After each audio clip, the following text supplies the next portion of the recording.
ભાવનગરના ભરનગર police station વિસ્તારમાં bike parking અંગે થયેલી સામાન્ય બોલાચાલી બાદ ઉગ્ર સ્વરૂપ ધારણ કરનાર ઘટનામાં પોલીસે કાર્યવાહી કરી છે.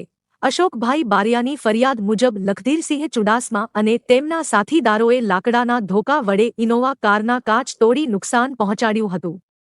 આ ઉપરાંત અન્ય લોકો સાથે ધીકાપાટુનો માર મારી જાથી મારી નાખવાની ધમકી આપી હતી. ઘટનાના સીસીટીવી ફૂટેજ વાયરલ થયા બાદ પોલીસે લખધીરસિંહ, મયુરસિંહ અને યુવરાજસિંહ સહિત કુલ 9 આરોપીઓની સામે કાર્યવાહી હાથ ધરી છે.